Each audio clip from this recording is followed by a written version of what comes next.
Hi students, welcome to విచ్కెమ్ YouTube channel.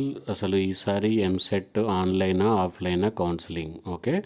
So ఆన్లైనా ఆఫ్లైనా తెలుసుకునే పోయే ముందు అసలు ఎన్ని స్టెప్స్ ఉంటాయి, దాంట్లో ఏది ఆఫ్లైన్ ఉండే ఛాన్స్ ఉంది, ఏది ఆన్లైన్ ఉండే ఛాన్స్ ఉంది అనేది క్లియర్ కట్గా అయితే తెలుసుకుందాము.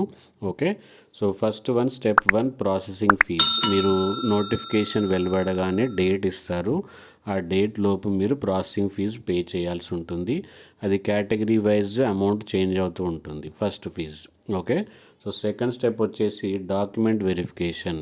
ఓకే, సో డాక్యుమెంట్ వెరిఫికేషన్ మీరు ప్రాసెసింగ్ ఫీజు పే చేసినప్పుడే మీకు కొన్ని డాక్యుమెంట్స్ అప్లోడ్ చేయాల్సి ఉంటుంది.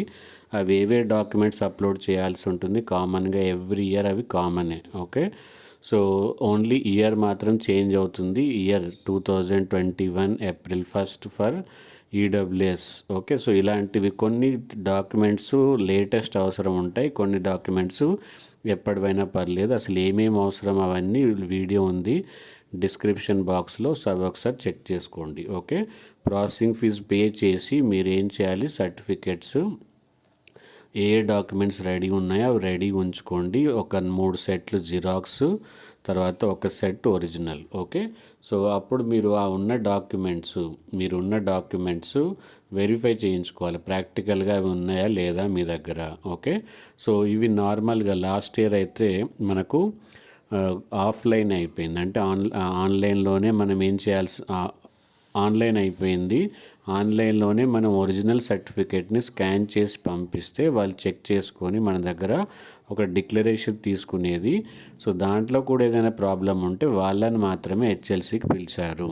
ఓకే, సో కానీ ఈసారి అలా ఉండకపోవచ్చు, ఎందుకంటే ఇప్పుడు కరోనా ఎక్కువ లేదు కాబట్టి కొన్ని ప్లేసెస్ ఇస్తారు, వాటి పేరే HLC help line centres.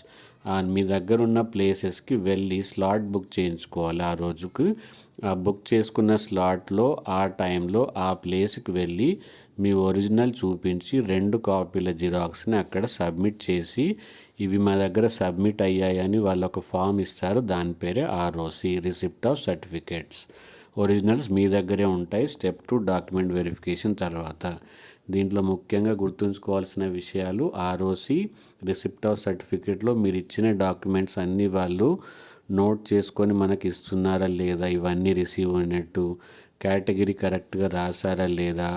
Okay, so ఇలాంటివన్నీ చెక్ చేసుకోవాలి. ఆర్ఓసి అంటే ఏంటనేది క్లియర్ కట్గా ఒక వీడియో ఉంది, మీరు చెక్ చేసుకోవచ్చు, డిస్క్రిప్షన్ బాక్స్లో లింక్ ఇస్తాను. తర్వాత ఒరిజినల్ సర్టిఫికేట్స్ ఇవన్నీ కలిపి ఒక ప్లేస్లో ఉంచుకోండి, తర్వాత ఫ్యూచర్లో కూడా అవసరం అవుతుంది. మీరు ప్రాసెసింగ్ ఫీజు పే చేసినప్పుడు రిసిప్ట్ కూడా దగ్గర ఉంచుకోండి, అప్లికేషన్ దగ్గర ఉంచుకోండి, హాల్ టికెట్, తర్వాత రిజల్ట్ కార్డ్, ర్యాంక్ కార్డ్. మీరు ర్యాంక్ కార్డ్ వేరు, తర్వాత రిజల్ట్ వేరు. రిజల్ట్లో మీకు ర్యాంక్ ఎంత వచ్చింది అనేది ఉంటుంది, కానీ ర్యాంక్ కార్డులో అన్ని ర్యాంక్స్ ఉంటాయి. ఓకే, సో డాక్యుమెంట్ వెరిఫికేషన్ చేయించుకున్న తర్వాత మీరు క్యాండిడేట్ లాగిన్లోకి వెళ్ళి వెబ్ ఆప్షన్స్ ఇచ్చుకోవచ్చు. క్యాండిడేట్ రిజిస్ట్రేషన్, క్యాండిడేట్ లాగిన్, అవి చేసుకున్న తర్వాత మీకు నచ్చిన కాలేజీని పైనుంచి, నచ్చని కాలేజెస్ని కింద ఉంచాలి. అవి వస్తాయా రావా అనేది వెబ్ ఆప్షన్స్ ఎలా ఇవ్వాలి, ఫస్ట్ అటెంప్ట్లోనే ఎలా ఇవ్వాలని ఒక వీడియో ఉంది, ఆ డిస్క్రిప్షన్ బాక్స్లో ఇస్తాను, ఒకసారి చెక్ చేసుకోండి. తర్వాత fee payment and self reporting. Okay, so ఇవి ఇంకా ఈ నెక్స్ట్ పార్ట్లో చెప్తాను, మీరు ఒకసారి నెక్స్ట్ పార్ట్ చెక్ చేసుకోండి. ఫైనల్ రిపోర్టింగ్ ఏంటి, తర్వాత ఫీ పేమెంట్, సెల్ఫ్ రిపోర్టింగ్ అంటే ఏంటి. సో ఇవి ఇప్పటివరకు అయితే అర్థమైంది అనుకుంటాను. Thank you, bye bye.